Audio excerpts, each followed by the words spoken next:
شيء لله يا رمضان، شيء لله يا رمضان، شيء لله يا رمضان بالقبول والغفران. Semuanya. شيء لله يا رمضان، شيء لله يا رمضان، شيء لله يا رمضان بالقبول والغفران. يا حنان يا منان يا قديم الإحسان، بهر جودك مليان، جد لنا بالغفران. شيء لله يا رمضان، شيء لله يا رمضان بالقبول والغفران. جد لهذا الإنسان عبد سوء خزيان، من ذنوبه وهلان خائف انك غضبان. شيء لله يا رمضان، شيء لله يا رمضان، شيء لله يا رمضان بالقبول والغفران. ربنا نستعفيك، ربنا نسترضيك، ولنا ظن فيك يا رجاء أهل الإيمان. شيء لله رمضان، شيء لله يا رمضان، شيء لله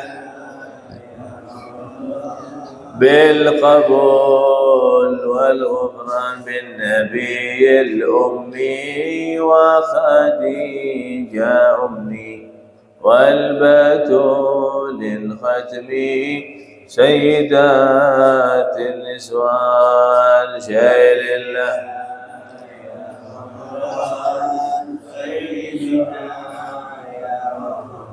ونسوى غيره.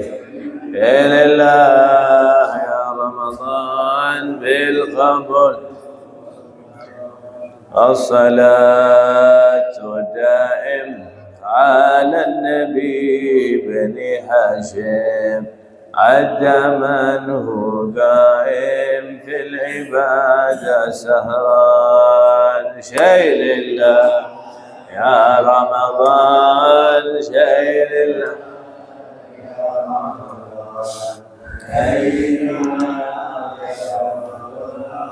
بالقبول. بسم الله الرحمن الرحيم. نويت التعلم، تعليم، الذكر، التذكير، النفع والانتفاع والرفاع والاستفادة، حث على تمسك بكتاب الله وسنة رسول الله، والدعاء إلى الهدى والدلالة على الخير، ابتغاء وجه الله، مرضاته، قربه وثوابه سبحانه وتعالى. اللهم صل على سيدنا محمد صلاة تخرجني من ظلمات الوهم، تكرمني بنور الفهم، وتوضح لي ما أشكل حتى يفهم أنك أنت تعلم ولا أعلم إنك أنت علام الغيوب. السلام عليكم ورحمة الله وبركاته.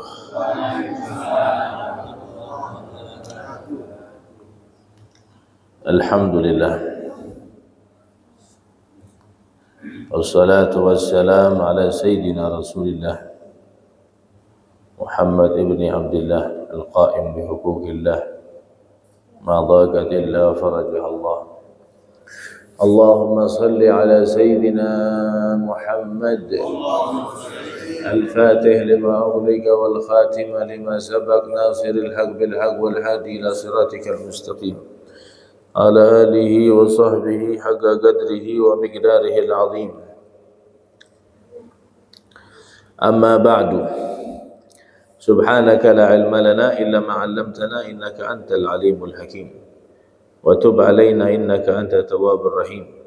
اللهم يا من مقاليد الأمور كلها بيده وإليه يرجع الأمر كله، يا فتاه يا عليم، افتح علينا وعليكم فتحا قريبا.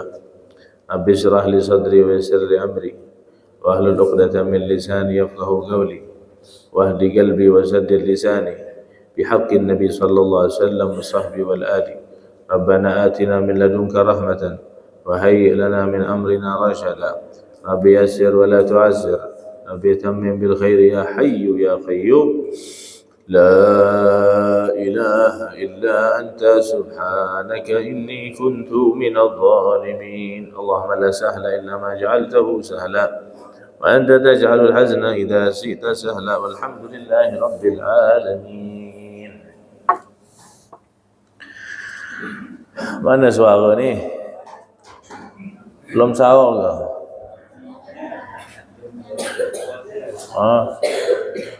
Katanya minta taklim ni Ramadan. Apa lemah benar? Udah buka belum semalam tu? Naam. Budak-budak jangan ngomong ya. Dengarkan. Nanti bawa apa tu? Buku sekolah ke? Minta tanda tangan. 5 juta. Tak ada gratis sekarang, bayar. 5 juta. Minta sama abah ente duit. Gratis anak tak mau. Kalau ente mau, dengarkan. Ya, jangan ngomong ya. Dengarkan. Jangan ngomong. Catat apa Ustaz sampaikan, catat. Nanti kasih tanda tangan gratis. Naam. Alhamdulillah. Hari ini puasa ke berapa ni? 5 ke 6? Ini NU ke Muhammadiyah campur ni? Oh, berarti ada yang 6, ada yang 5 ni. Yang 7 tak ada. Aywa, alhamdulillah. Allah masih pertemukan kita di bulan Ramadan. Nikmat yang besar. Kalau kita suruh sujud di atas bara api pun kita tak bisa menunaikan rasa syukur terhadap nikmat yang mulia ini. Berapa banyak saudara kita yang meninggal dunia sebelum datangnya bulan Ramadan. Bahkan Nabi SAW 2 bulan sebelum datang bulan Ramadan minta sama Allah untuk disampaikan Ramadan. Allahumma barik lana fi Rajab wa Sya'ban balighna. Kalau Ramadan tak penting, Nabi tak mau doa-doa begitu. Nabi Muhammad tak perlu Ramadan sebenarnya. Nabi Muhammad tak perlu Ramadan. Ramadan jadi mulia karena Nabi Muhammad. Kita bisa kenal Ramadan karena siapa?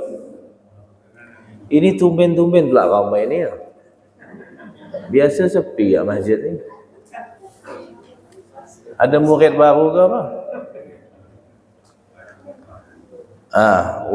Udah daftar ke?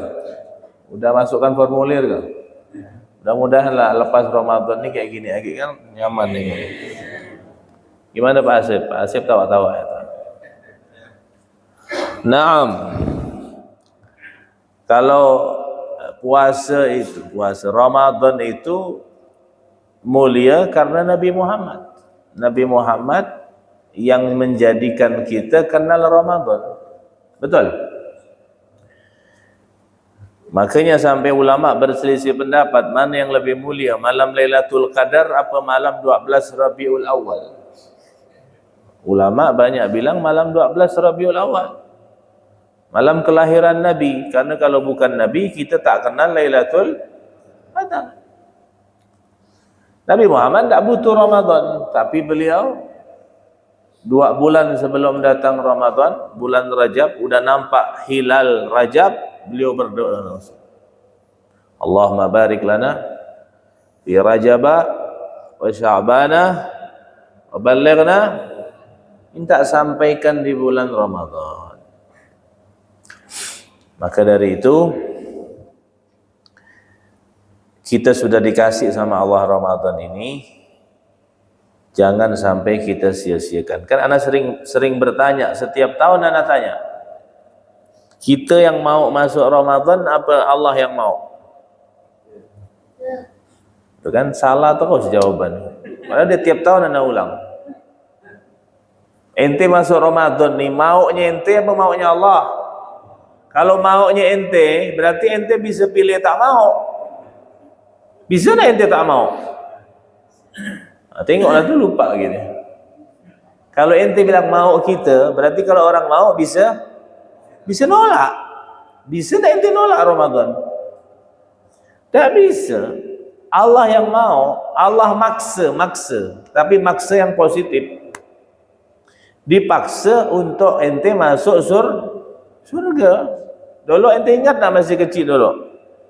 Mak ente maksa makan, maksa tidur, maksa sekolah, maksa ngaji, maksa les, maksa minum vitamin. Nah, ente budak ni masih sering dipaksa tak sama mak ente? Dipaksa makan, tapi barokah dari maksanya tu, maksa yang positif tu, jadilah kita ni orang-orang sukses, berhasil, bisa ngaji, bisa tahu kenal huruf, bisa baca, bisa ngitung, sehat-sehat. Kan dulu dipaksa. Kita ni pun di bulan Ramadan dipaksa sama Allah untuk dipaksa masuk surga. Jangan bilang mau kita, salah itu.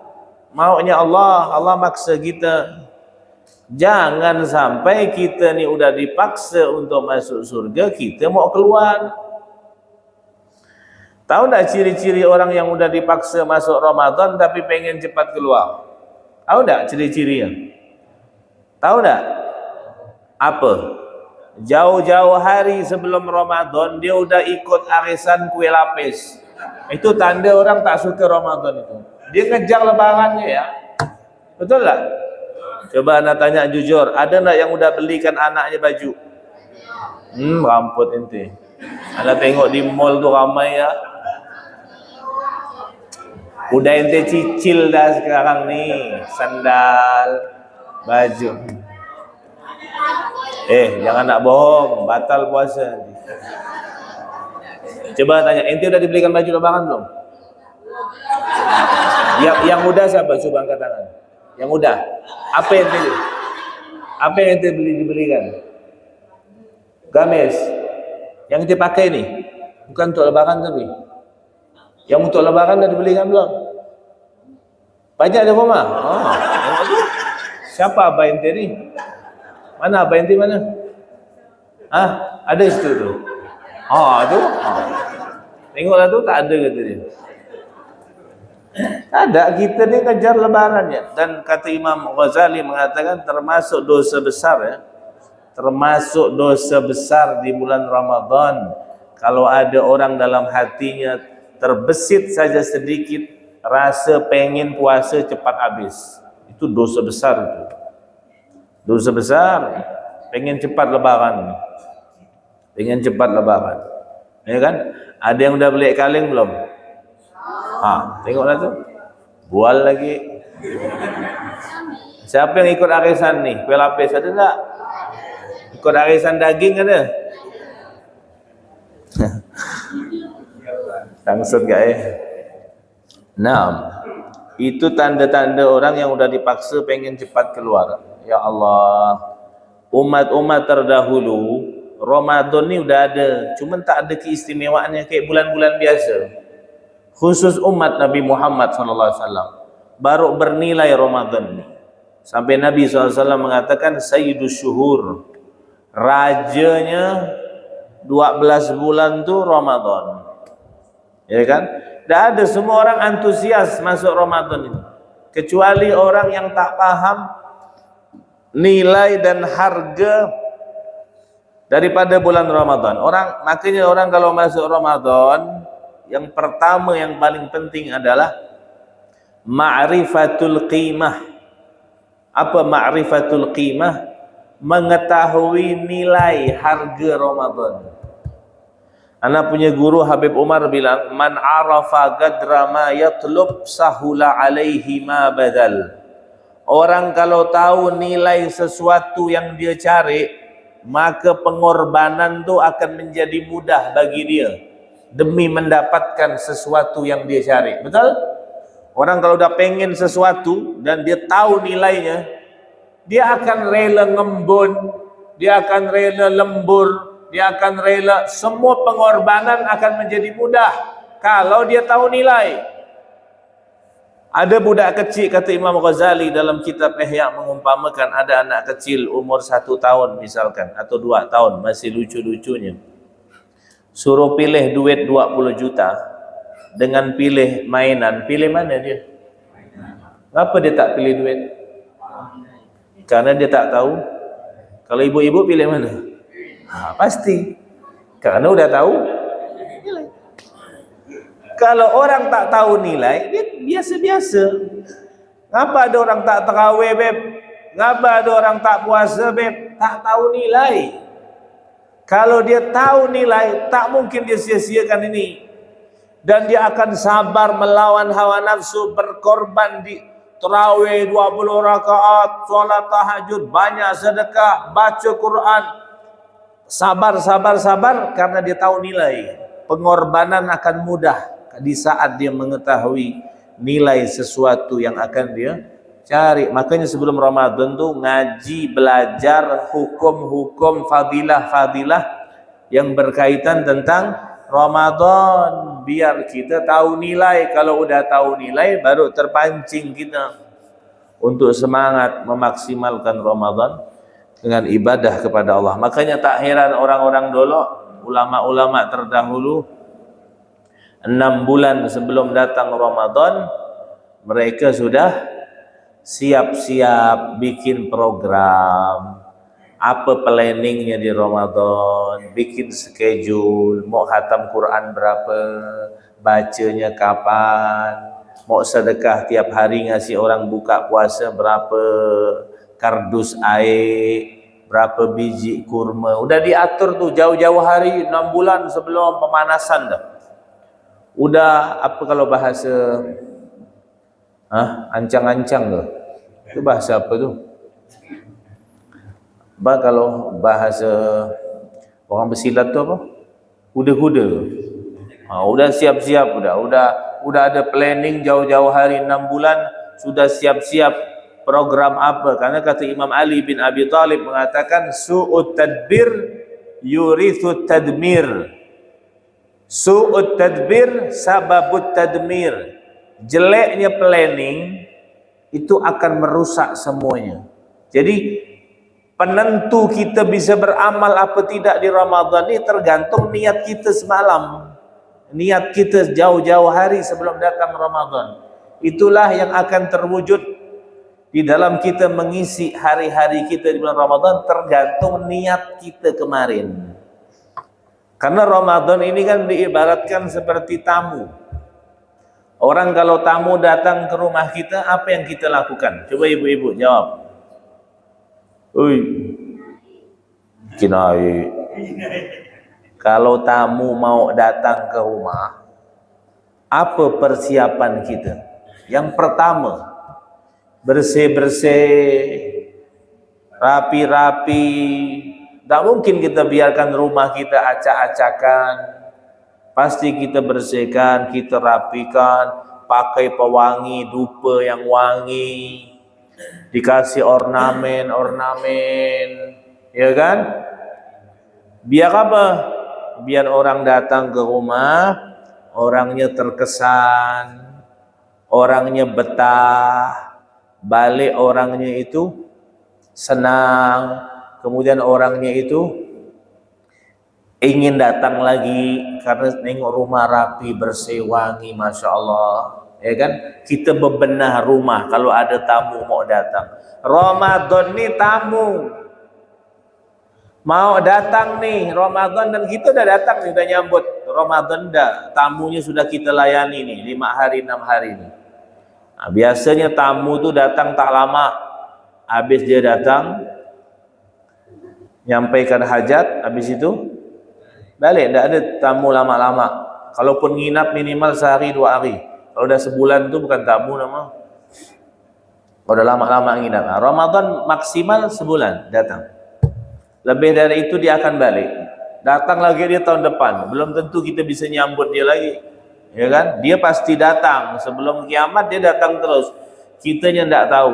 Kalau tamu datang ke rumah yang kita benahkan rumah, kalau tamu ini mau datang yang kita benahkan apa? Niat. Maka niat itulah yang menentukan kita di bulan Ramadan ini. Apa yang menjadi niat kita kemarin, inilah yang terwujud nih di bulan Ramadan ini.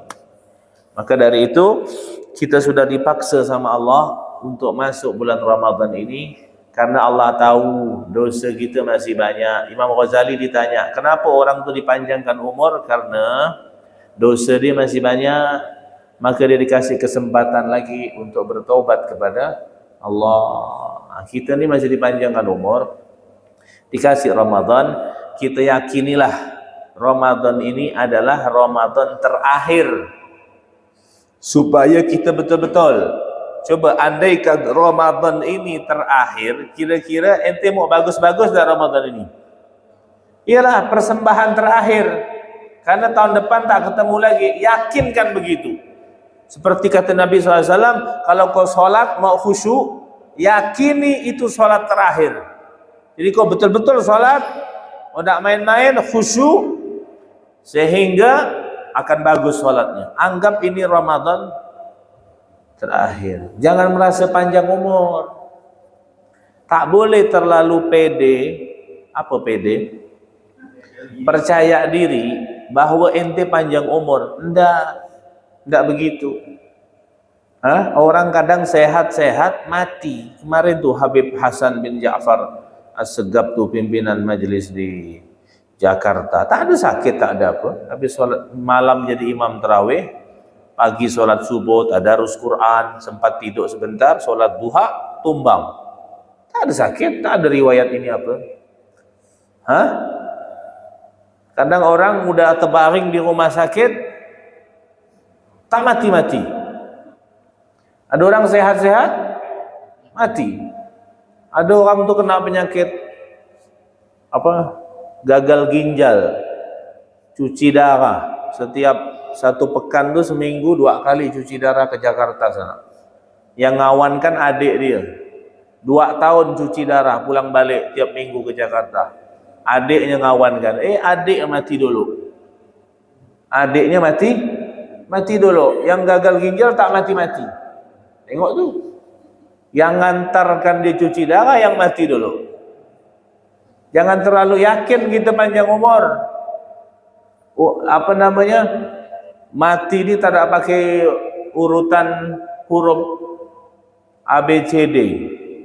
Kalau pakai huruf ABCD, pasif lah duluan nih. Kan A kan? Anasi tengah-tengah sikit lah. M kan tengah-tengah sikit. Iya. Yang nyaman Z, ada Z ke sini? Zainab nyaman, Zainab. Terakhir dia mati. Tapi tidak begitu. Tidak pakai huruf, tidak nengok umur. Ini kalau ada orang mati, kita nanya gimana? Berapa umur? Sakit apa? Itu pasti pertanyaan tuh. Pertanyaan pasti tuh kalau ada orang mati. Umur berapa? Sakit apa? Padahal orang tak sakit pun mati. Masih muda pun ada orang 10 beradik nih, 10 beradik. Laki-laki perempuan 10 saudara. Yang mati yang nomor 10 dulu. Ada. Sebenarnya kalau ikutkan anak, nomor 1 yang mati dulu kan gitu. Ini yang bungsu nih yang mati nih. Tak tahu ajal. Jadi kita jangan merasa panjang umur. Yakin ini Ramadan terakhir nih. Biar kita betul-betul nih. Nah, ini udah 5 hari ini udah berapa juz Al-Quran? 5 juz. Juz apa tuh? Juz melewa kali. Ini Ramadan betul-betul kita jangan sampai kita sia-siakan bulan Ramadan ini. Pintu surga Allah buka, pintu neraka Allah tutup. Setan diikat. Tahu enggak kenapa Allah ngikat setan? Tahu enggak kenapa Allah ngikat setan di bulan Ramadan? Tapi anak nengok masih banyak lepas setan-setan tuh di warung kopi Sungai Jawi itu banyak siang-siang tuh. Anak lewat situ di penjara tuh, jalan penjara tuh, nengok warung kopi itu penuh. Itu yang lepas-lepas tuh setan-setan yang lepas, yang melarikan diri dari penjara. Kenapa setan-setan diikat? Karena biar kita tak punya alasan untuk mengkambing hitamkan mereka di saat kita bermaksiat. Faham? Ya tak ada alasan. Oh itu karena setan yang goda. Mana ada setan? Tapi hawa nafsu ada. Apa bedanya nafsu sama setan? Kalau setan di saat dia menggoda kita, kita berzikir dia lari. Paham? Karena sifatnya setan itu al-khannas min syarril waswasil khannas. Apa arti khannas? Itu tahu main tapuk pipit tahu? Hah? Main tapuk pipit tahu tak? Apa itu? Main petak umpet kalau bahasa. Main tapuk-tapuk tu. Setan tu al-khannas. Kalau kita berzikir dia bertapuk. Kalau kita tak berzikir, maka yang suka kemasukan tu tak pernah berzikir tu, tak punya zikir. Setan kalau ente bacakan zikir Allah, Allah, la ilaha illallah, ayat kursi lari. Kecuali setan-setan zaman now ni, dari baca ayat kursi pun tak lari-lari. Ini setan yang minal ins, dari golongan manusia. Ini yang malam-malam yang bawa aret-aret tu, biji ketumbar tu. Siapa? Budak-budak yang suka yang ini nih, perang-perang arit nih, budak-budak kecil nih, malam-malam nih. Tadi malam apa ada di daerah Tanjung Hulu tu. Ini meresahkan nih. Tak bisa ke aparat angkot ya semua tu. Tak bisa diselidiki gitu. Tiap malam mana tengok berita tu, tiap subuh bangun sahur tengok berita. Budak-budak serang-serang pakai apa? Pakai arit, ada perang sarung tapi dalam sarungnya ada senjata, batu. Naudzubillah. Ana yakin tu itu bukan yang mondok tu. Ana yakin 100% itu bukan anak pondok. Makanya pondokkan anak dari sekarang. Yang masih ada anak pondokkan. Bukan anak mengenyampingkan pendidikan di luar, tidak. Ana yakin tu 100% itu bukan anak pondok. Kalaupun anak pondok, itu anak pondok yang kena berhentikan guru tak ridho sama dia tu mungkin. Ya, hati-hati sekarang ni zaman Indonesia ni Bu, lagi tak baik-baik saja Bu. Makanya macam-macam musibah bala. Kenapa? Satu yang bikin banyak-banyak hal-hal di Indonesia ni. Kenapa? Kita ni bukan perang lawan Jepang lagi, bukan perang lawan Belanda, bukan perang lawan Portugis. Tahu tak kita lagi perang sama siapa? Tahu tak kita lagi perang sama siapa? Sama Allah.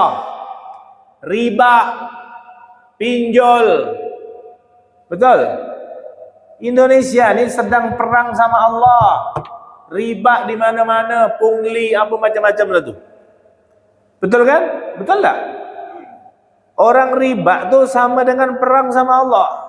Fa in lam taf'alu fa'dhanu biharbin minallahi wa rasulih. Ayo, siapa berani perang sama Allah? Makanya tak heran macam-macam model. Macam-macam model. Karena kita menyatakan perang sama Allah. Hati-hati. Riba ni sudah di mana-mana. Cubalah bermuamalah dengan orang yang paham agama, atau di luar negeri-negeri Timur Tengah yang paham, yang bisa sistemnya tu bagi hasil mudhar. Ini kan invest di luar riba kan, nanti ada bunganya sekian. Ini yang bikin kacau Indonesia ini, ya kan? Karena sudah menyatakan perang sama Allah. Maka kita minta sama Allah, mudah-mudahan dijaga saja Indonesia ini. Mudah-mudahan dijaga sama Allah Subhanahu wa taala. Naam. Sampai mana tadi tu? Kalau setan ente zikir dia hilang. Tapi kalau nafsu tak bisa. Mau ente baca 30 juz, mau ente baca zikir wirid ribuan kali, nafsu ini harus lewat yang namanya riyadhah, mujahadah. Ada guru mursyidnya, ada guru murabbinya, di baiat, belajar tasawuf, riyadhah, puasa, zikir, wirid, istiqamah. Lapar itu sedikit ngomong, sedikit tidur, sedikit makan. Jauh dari manusia, baru bisa nundukkan nafsu ini. Tak gampang. Makanya puasa ni masih banyak yang maksiat, Karena masih ada Mana yang hebat nafsu sama setan? Nafsu, inna kaida syaitani kana dha'ifa. Allah bilang tipu daya setan itu lemah. Bahkan Allah menyatakan tipu daya perempuan lebih kuat dari tipu daya setan. Inna kaidahunna azim. Tipu daya perempuan itu besar. Tapi tak kala Allah nyebut setan, tipu daya setan lemah. Berarti perempuan ni lebih dahsyat dari setan. Betul, Allah ngomong dalam Al-Quran. Maksudnya apa? Bahkan setan pun paling hebat di dalam menggoda manusia lewat alat yang namanya perempuan. Sampai dikatakan an-nisa'u habailu syaitan. Perempuan tu talinya setan untuk menggoda manusia, khususnya yang laki-laki ni. Tuh dengar tu. Jadi tak heran. Sabar-sabar ya. Betul? Kalau nafsu tak bisa, harus riyadhah. Ini di bulan puasa ni setan diikat sama Allah. Tapi siang-siang tu masih banyak tu rumah makan yang buka. Pakai gorden separuh ya. Tengok tak ada lah orang, tengok kaki ramai bawah tu. Tak bisa ke dibikin perda gitu. Masa kita kalah sama Bali? Bali tu kalau nyepi, mana boleh ada orang keluar main HP ya, tak boleh. Cubalah ente keluar, ketahuan dia, ditangkap. Ente dibawanya ke istilah dia tu banjar. Banjar tu tempat kayak musola gitu, nanti dihukum di situ suruh bersih. Tak boleh ada yang keluar. Ngomong tak boleh. Main HP tak boleh, hidupkan lampu tak boleh. Senyap tu sepi, memang nyepi, sepi gitu. Tak boleh ada orang beraktivitas. Orang yang muslim beraktivitas ditegur sama dia karena udah ada perdanya, karena dia mayoritas. Kita ni pun mayoritas. Sebenarnya ini mohon maaf ya yang punya rumah makan nih, jangan bantu umat, bantu hormati, hargai. Orang Majusi saja penyembah api, tak kala melihat anaknya makan di depan orang Islam, ditinjunya, dipukul dalam kitab itu. Sehingga pas meninggal dunia tu orang Majusi, ada orang soleh bermimpi melihat orang Majusi itu dalam surga. Ditanya, kok kau bisa masuk surga, kau kan orang Majusi? Iya, dia bilang, sebelum aku wafat Allah beri aku hidayah karena aku memuliakan bulan suci Ramadan. Orang Majusi saja dapat hidayah sebelum mati karena menghormati. Masa orang Islam tak bisa menghormati? Ya kan? Anai jamaah-jamaah anak yang punya warung kopi, punya apa, anak kasih tahu, anak tegur. Tak boleh buka ba'dal asar nanti. Anak apa ba'dal asar? Ya kan? Atau take away. Pesan di rumah orang pesan. Ya kan? Tak buka begitu. Ini mancing orang-orang untuk tidak berpuasa. Betul? Betul lah kira-kira itu. Hormati. Orang-orang Bali saja bisa seperti itu. Kenapa kita tidak bisa? Sebenarnya begitu, ya kan? Jadi tidak main-main.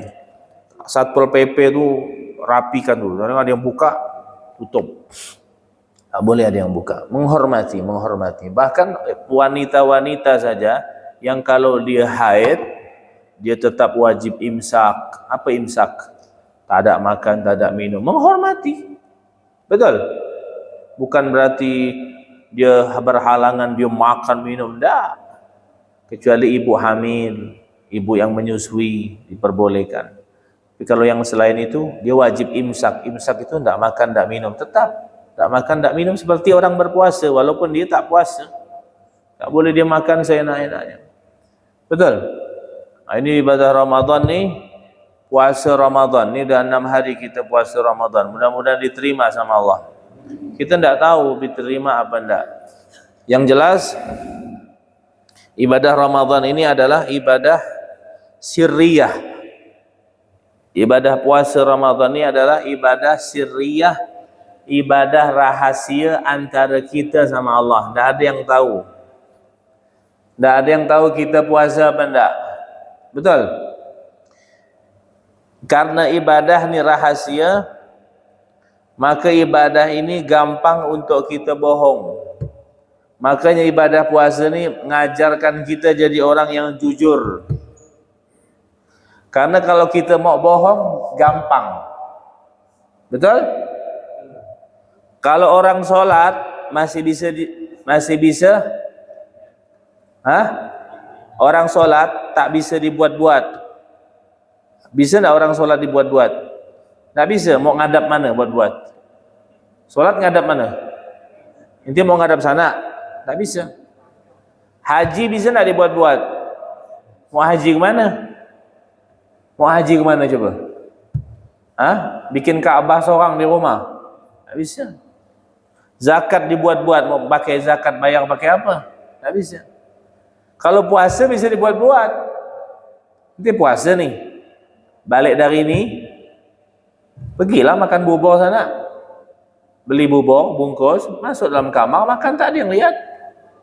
Keluar dari kamar, dilap. Buka-buka lah lemah-lemah. Ya kan? Yang ahli hisap nih, habis ini, masuk WC, nentak surya 2 bungkus, balik, keluar dari WC, buka-buka. Haus lemah, padahal dia nentak surya 2 bungkus. Bisa dibuat-buat. Betul tak? Kalau sholat ada tandanya. Oh, dia sholatnya bagus tuh beb. Ngapa? Iya, dia sujudnya lama sampai biru kening itu. Nampak, kelihatan. Orang haji beb, dia mabrur tuh hajinya. Kenapa? Balik dari haji dia tambah getol ibadahnya. Yang tadi suka buka aurat, pakai celana pendek, sekarang bagus dah, pakai kopiah putih terus. Nampak tuh kalau orang haji. Kalau orang zakat juga begitu. Tapi kalau orang puasa tak ada tanda-tandanya. Oh, Bu Aji itu tuh puasanya bagus. Apa tandanya? Suka beludah. Biar ludah ente 1 ember. Belum tentu puasa tu. Betul tak? Ini anak tengok jamaah ni segar-segar semua ni. Jangan-jangan nak ke sini negok kopi lah tadi. Sahur maksudnya. Ya kan? Tak bisa. Makanya puasa ni ngajarkan kita jadi orang yang jujur. Karena ibadah puasa gampang untuk kita bohong. Dan puasa juga ngajarkan kita jadi orang yang disiplin. Waktunya makan, waktunya tak makan. Bingke halal tak? Siang-siang Ramadan haram. Kapan halalnya? Ba'dal maghrib. Air cendol halal tak? Siang puasa haram. Kapan halalnya? Ba'dal maghrib. Bakwan lawit. Ini ada yang suka ngantri bakwan lawit gitu. Halal. Siang-siang haram. Kapan halal? Kalau maghrib. Pak, bini nih halal lah bini nih. Bini ente halal lah. Tapi siang-siang Ramadan haram. Kapan halalnya? Pada tarawih. Pada maghrib gitu dia. Mana cukup? Pada maghrib ini Assalamualaikum salam selesai. Itu sih jamak ya tuh. Pada tarawih bu, bukan pada maghrib. Halal bisa haram, disiplin. Waktunya makan, waktu tak boleh. Padahal milik kita yang beli halal, tapi jadi haram, ya kan? Sama kayak sholat, takbiratul ihram, mengharamkan yang halal. Udah takbir tak boleh makan, tak boleh ngomong, ya kan? Disiplin. Ibadah tuh ngajarkan kita disiplin. Subhanallah, ya kan? Banyak hikmah. Madrasah ini kan Ramadan ini madrasah. Kita balik nih keluar nih jadi sarjana semua, belajar jujur, belajar disiplin, ya kan? Belajar menahan hawa nafsu. Semalam anak ngisi ceramah di mana? Di kantor perlindungan wanita dan anak di Kota Baru itu. Ada ibu-ibu nanya, "Beb, saya nih bulan puasa nih banyak cobaan. Kenapa? Laki saya nih suka nak bikin kesal." Tuh, ada nak ibu-ibu yang begitu? Tengok tuh. Kata dia, membatalkan tak beb pahala puasa? Membatalkan puasa tak? Dia bilang. Ini pertanyaan. Jadi emosi tu kadang dari cucu, kata dia. Kadang dari suami, kadang dari anak, kadang dari kawan-kawan kantor gak nih. Dan cobaan terbesar nih di kantor nih beb, kata dia. Kayak ada istilah namanya bohong berjamaah, dia bilang. Jadi udah atasan begini. Bohong untuk apa gitu dia jelaskan? Bohong berjamaah. Ada ke bohong berjamaah tuh? Hah? Ini sekarang nih suka bikin-bikin istilah-istilah yang kalau ditelusuri itu penghinaan itu. Seperti ibu-ibu nih ngumpul nih arisan atau apa, bikin status ghibah syar'i. Ghibah syar'i, gosip syar'i dia bilang. Itu penghinaan, udahlah dia gosip dosa, bawa-bawa syariat pula syar'i dia bilang. Nah, ini dosa dua kali ini. Bohong tu dosa, bohong berjamaah dia bilang. Kurang ajar tak tu? Bohong berjamaah. Tak ada istilah bohong berjamaah. Itu masuk neraka berjamaah. Tu kan bilang dia emosi itu tidak membatalkan puasa dan tidak membatalkan pahala puasa, cuma menjadikan puasanya kurang afdol. Karena kita puasa bukan hanya menahan lapar, nahan haus, tapi nahan hawa nafsu. Kemudian kan ana udah jelaskan ya 2 minggu yang lalu masalah yang membatalkan puasa. Udah ana jelaskan belum? Hah? Apa coba? Jelaskan. Hah? Apa? Pertama apa? Biar kita ingat lagi nih. Jangan sampai kita puasa nih tak pakai ilmu. Apa bu? Yang pertama apa? Apa yang membatalkan puasa? Minum, nyaman ya dia ngomong minum. Masuknya sesuatu dari lubang yang terbuka. Lubang yang terbuka itu dalam madhab Syafi'i itu hanya 5. Ingat nih, kalau sesuatu masuk ke 5 lubang ini batal puasanya. Lubang mulut, lubang hidung, lubang telinga, lubang kemaluan depan, lubang kemaluan belakang. Nih ingat nih, dengarkan nih, masih ada waktu nak nih. Pertama masuknya sesuatu. Sesuatu itu sesuatu ya. Berarti kalau aroma itu bukan sesuatu, tak nampak. Sesuatu itu yang bisa dilihat mata normal. Ini ada orang bilang pakai minyak wangi batalkan puasa. Dari mana? Ini banyak orang nih tebak. Asal-asal ngomong, pakai minyak wangi tak boleh beb, dia bilang batalkan puasa. Dari mana? Jadi minyak wangi ente minum batal puasa? Ada orang nanya, nangis batalkan puasa tak? Mana pula ada nangis batalkan puasa? Kecuali air matanya ente tadah, ente minum, batal. Betul tak? Orang ni banyak ngada-ngada, nangis batal kata dia. Terus apa lagi? Anak pula dibohongkan, tak boleh nangis nak, batal puasa kata dia. Udahlah salah, bohong lagi. Hah? Biar tak nangis, tapi cara salah. Kasihlah duit biar tak nangis, bakhil ente. Bohong pula anak. Masuknya sesuatu dari 5. Ingat nih, 5 lubang. Lubang mulut. Udah kita bahas kemarin. Masuk sesuatu ke mulut batal tak? Kalau ditelan. Kalau tak ditelan tidak batal. Kalau tidak ditelan tidak batal. Itu intinya, dobitnya. Kalau tidak ditelan tidak batal. Ente iseng ngambil bingka masukkan dalam mulut, batal lah tuh? Anak tanya batal tak? Hukum fikih ni jangan bilang kayaknya mungkin, jawab yang pasti. Batal tak? Tak ada. Kalau ente telan bawa batal. Kalau ada yang lepas sikit nyangkut tertelan batal. Tapi pun apa gak hal masukkan bingka dalam mulut tak ditelan, ngolok-ngolok namanya. Ini contoh dalam fikih. Masuknya sesuatu dalam mulut kalau tak ditelan tidak batal. Makanya ibu-ibu boleh mencicipi. Yang penting jangan ditelan. Ya kan, iseng-iseng ada bapak-bapak ni haus ambil batu es masukkan mulut tu.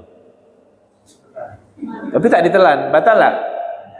Tidak batal kecuali ditelan. Masalah air ludah udah kita bahas kemarin kan? Boleh tak telan air ludah? Boleh dengan syarat. Boleh dengan syarat pertama apa? Air ludah seorang. Udah ingat kan? Masih ingat tak? Air ludah orang. Yang kedua, air ludahnya masih murni, tidak bercampur apapun. Kalau nyampur bekas rendang tadi saung, batal. Kalau masih murni, tidak bercampur, tidak batal. Ketiga, air ludahnya belum keluar dari mulut. Kalau udah keluar, dikumpulkan di aqua, masukkan kulkas, siang-siang dikumpul-kumpul. Itu batal tuh. Karena air ludahnya sudah keluar dari bibir. Kalau masih di dalam, ente telan sebanyak-banyak sampai kembung pokok tak apa-apa. Yang penting air ludah seorang dan tidak bercampur dengan masalah dahak kemarin. Mana ibu yang nanya kemarin tuh? Yang katanya pas sholat lagi berdahak. Kan dahak itu kalau di batas huruf makhraj, huruf ha di sini masih boleh ditelan. Tapi kalau sampai di makhraj huruf kha, tak boleh ditelan. Pertanyaannya, kalau dia lagi sholat, Beb, gimana, Beb? Udah sampai huruf kha, ditelan batal. Tapi mau dibuang lagi sholat. Maka kata Imam Syafi'i, dalam madhab Syafi'i, kalau dia punya tisu atau kain apa, ludah di kain. Tapi kalau tak ada, maka dia diizinkan untuk keluar dari sholatnya dulu. Untuk buang itu di luar masjid, kemudian balik lagi sholat, niat lagi. Keluar sholat tuh jangan langsung keluar begitu. Keluar sholat tuh ada adabnya. Salam dulu, assalamualaikum, baru keluar dari sholat. Buang tuh dahak, karena dalam keadaan puasa. Karena kalau nelan batal. Kalau mau dibuang ke mana? Kalau masih ada tisu masih mending. Kalau tidak ada, maka ente diizinkan keluar dari sholat, buang dulu, nanti masuk lagi dalam sholat. Paham tak? Paham ya? Itu ke dalam mulut. Kemudian hidung. Masukkan sesuatu ke dalam hidung batal tak? Kalau ente langsung bilang batal, ini melemahkan semangatnya orang-orang yang suka ngorek hidung nih. Yang suka ngupil nih. Orang ngupil batal tak? Kan tadi dia bilang masuk sesuatu ke hidung batal. Orang ngupil batal tak? Macam mana tak ada? Nih anak mau lihat ente nih. Kan masukkan sesuatu ke dalam hidung batal. Kalau orang ngupil masukkan tak tuh? Batal tak? Kalau sampai batas ini, batas yang sekiranya kalau air itu masuk panas. Kalau cuma ngupil begini tidak masuk. Kalau nanti korek apa? Itu batal. Sampai batasnya sini nih. Khaisum namanya. Batas kalau sekiranya air itu masuk panas tuh. Oke. Telinga juga kalau cuma begini tidak batal. Kalau korek telinga tuh batal karena dia masuk sampai lubang. Kalau cuma megang gini, ini kan tidak masuk nih ke dalam lubangnya. Ini kan cuma luar nih. Kalau pakai ketembat itu siang-siang batal karena masuk sesuatu.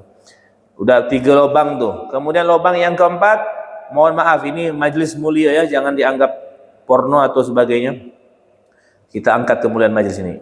Lubang kemaluan depan. Ada orang iseng-iseng dimasukkan naik ke dalam kemaluan, batal. Atau perempuan di saat dia basuh kencing, mohon maaf bu, istinja, tak boleh sampai ada jari masuk ya. Masuk dikit batal.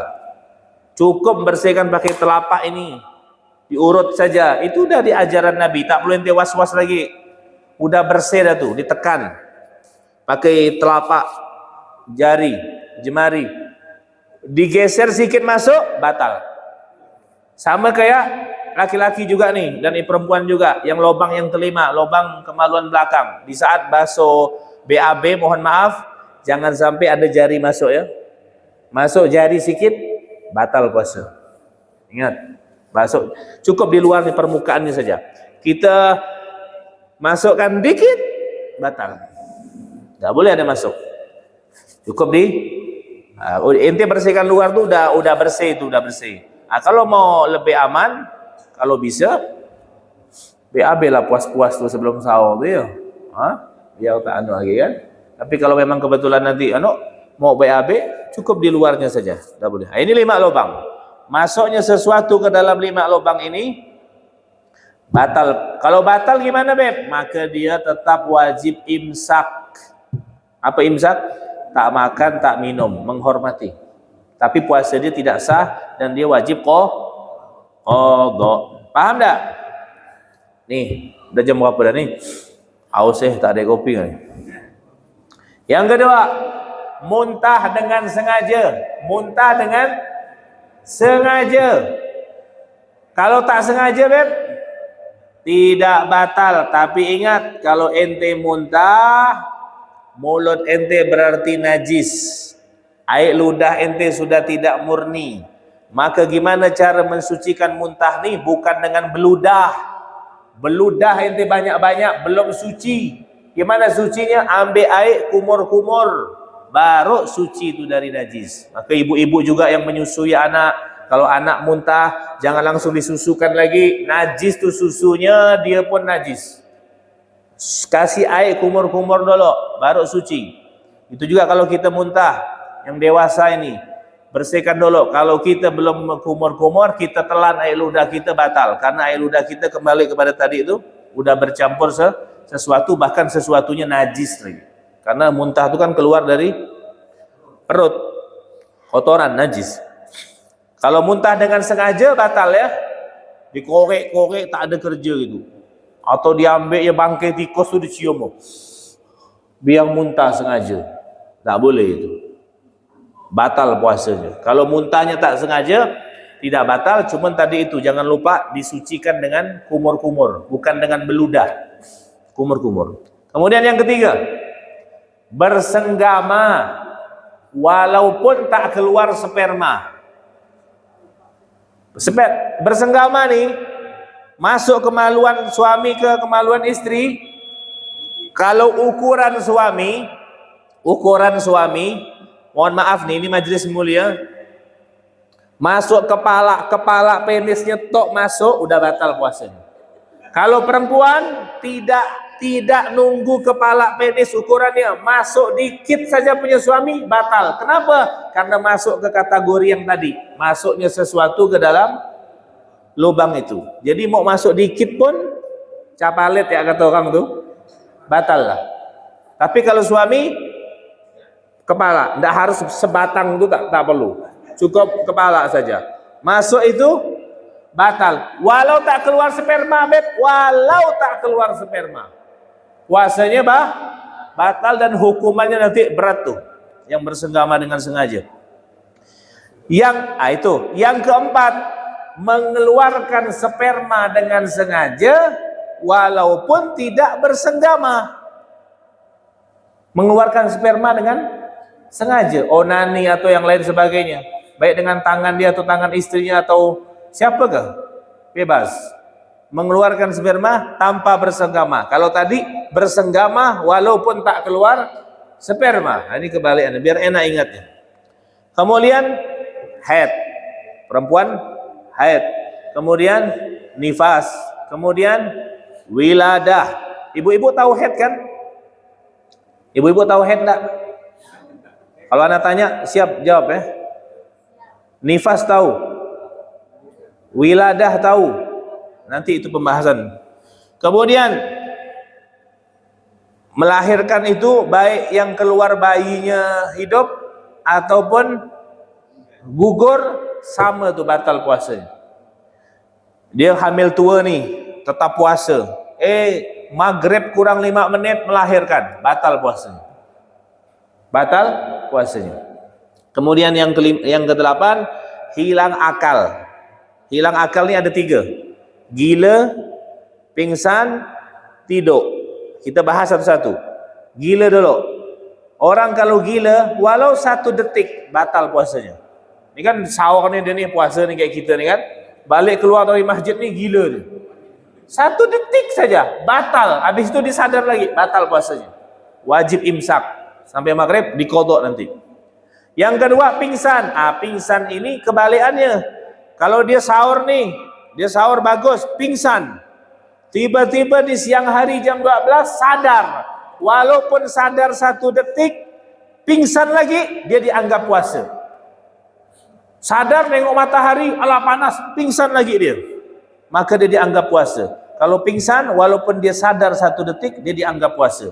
Kalau gila, kebalikannya. Walau dia gila 1 detik, batal puasanya. Paham ya? Kita cepat-cepat ini. Adapun tidur, tidak membatalkan puasa. Tidak membatalkan puasa. Maka ente tidur dari, ada orang tidur dari sahur, bangun tak bangun, maghrib nanti pas buka. Ada. Karena tidur ibadah kan. Daripada dia ngacau orang, lebih baik dia tidur. Nah, kemudian yang terakhir adalah murtad. Keluar dari agama Islam, baik dengan ucapan, dengan keyakinan, dengan perbuatan. Dia bilang Al-Quran ni bukan kitab Allah, Nabi Muhammad bukan penutup para nabi, solat tak wajib, murtad tu, batal puasanya. Walaupun dia balik lagi ke Islam, puasanya batal. Itu yang membatalkan puasa. Adapun yang membatalkan pahala puasa 5: bohong, ngadu domba, gosip, sumpah palsu, sama melihat sesuatu dengan syahwat. Baik melihat sesuatu yang dengan syahwat, sesuatu yang haram ataupun yang halal. Mandang bini sendiri dengan syahwat, pahala habis. Itu bini seorang, apalagi bini orang. Bini seorang yang ente pandang dengan syahwat, kata ulama, yang halal pun kita pandang dengan syahwat, bukan batal puasanya, pahalanya. Ibarat orang kerja tak dikasih gaji, percuma. Beb, kalau anda lihat kambing syahwat, beb, batal tak? Batal. Pahalanya. Nengok kambing tu kayak nengok apa gitu, geram dia, ya kan? Mungkin lama menduda ni. Nengok geram dia, ya kan? Faham? Banyak duda ke sini ni? Oh enggak, Habib Yusuf Masya Allah dia, InsyaAllah istiqamah beliau. Nah, hanya hati-hati yang muda-muda. Kalau tua-tua ni tak ada pikiran begitu. Pikiran ibadah. Yang muda-muda ni bahaya ni. Nah, itu 5 tu ya. Bohong, adu domba, gosip, sumpah palsu, sama memandang dengan syahwat. Jadi kalau dah selain ini, tak perlu nanya-nanya lagi. Emosi tu batalkan tak? Nangis tu batalkan tak? Minyak wangi tu batalkan tak? Karena kita sudah belajar. Paham insyaAllah. InsyaAllah kita ketemu lagi di minggu-minggu yang akan datang. Wallahu a'lam bishawab. Sebenarnya nak bahas masalah zakat fitrah itu penting tu. Cuman nanti kita lihat waktunya. Wallahu a'lam bishawab. Subhanakallahumma bihamdik, asyhadu an la ilaha illa anta, astaghfiruka wa atubu ilaik. Assalamualaikum warahmatullahi wabarakatuh.